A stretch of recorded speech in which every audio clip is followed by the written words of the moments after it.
আজ থেকে কোটি কোটি বছর আগে যখন পৃথিবীতে মানুষ ছিল না, ঠিক তখনই এই পৃথিবীর বুক কাঁপিয়ে হেঁটে বেড়াতো ডাইনোসর।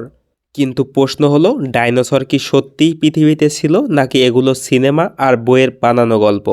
অনুমানের আজকের এই ভিডিওতে আমরা জানব ডাইনোসরের সম্পূর্ণ সত্য ইতিহাস। তারা কিভাবে জন্ম নিয়েছিল, কিভাবে বাঁচত এবং কিভাবে পৃথিবী থেকে চিরতরে হারিয়ে গেল।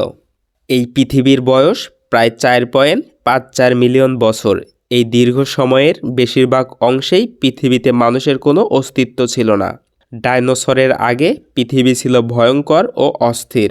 চারদিকে আগ্নেয়গিরির অগ্নি উৎপাত, বাতাসে বিষাক্ত গ্যাস এবং চরম জলবায়ু পরিবর্তন। তখন পৃথিবীর সব মহাদেশ একসাথে যুক্ত ছিল। এই বিশাল সুপার মহাদেশের নাম ছিল প্যানজিয়া।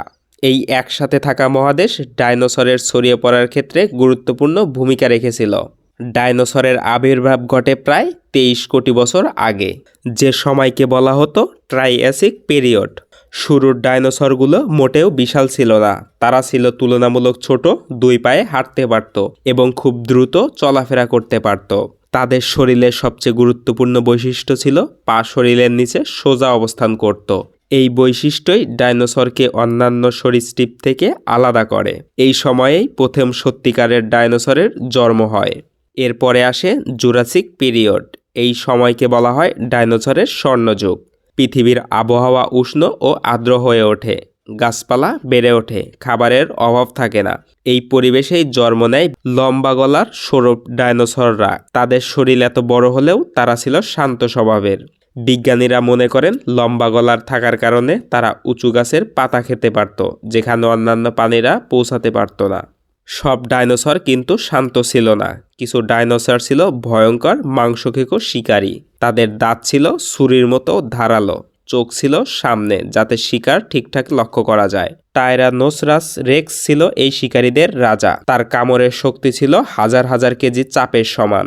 বিজ্ঞানীদের মধ্যে বিতর্ক আছে, টিরেক্স কি শিকার করত নাকি মৃত প্রাণী খেত। তবে এক বিষয় নিশ্চিত, সে ছিল তার সময়ের সবচেয়ে ভয়ঙ্কর প্রাণীদের একটি। ঘাস খেকো ডাইনোসররা সাধারণত দলবদ্ধভাবে চলাফেরা করত। একসাথে চলার কারণ ছিল শিকারীদের হাত থেকে বেঁচে থাকা।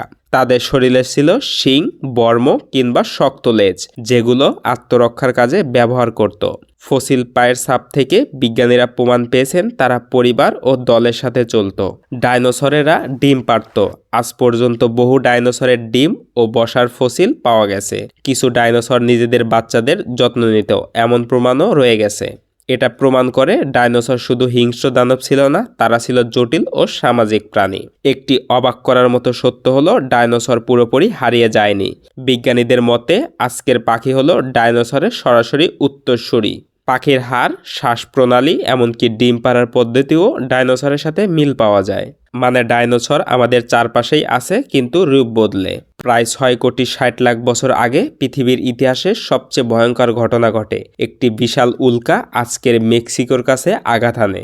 এই আঘাতের ফলে পৃথিবীর আগুন ছড়িয়ে পড়ে, আকাশ ধুলোয় ঢেকে যায়, সূর্যের আলো পৌঁছাতে পারে না। ফলাফল হিসেবে গাছপালা মারা যায়, খাবারের চেইন ভেঙে যায়।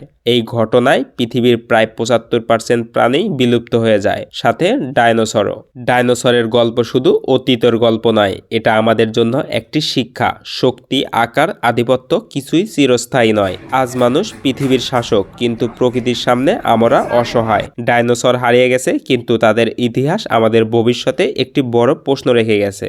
আজ এ পর্যন্তই। ডাইনোসর সম্পর্কে কোনো তথ্য আপনার জানা থাকলে অবশ্যই কমেন্টে জানিয়ে যাবেন। এমনই সব অবাক করা আশ্চর্যজনক ভিডিও পেতে আমাদের অনুমান চ্যানেলটিকে সাবস্ক্রাইব করুন।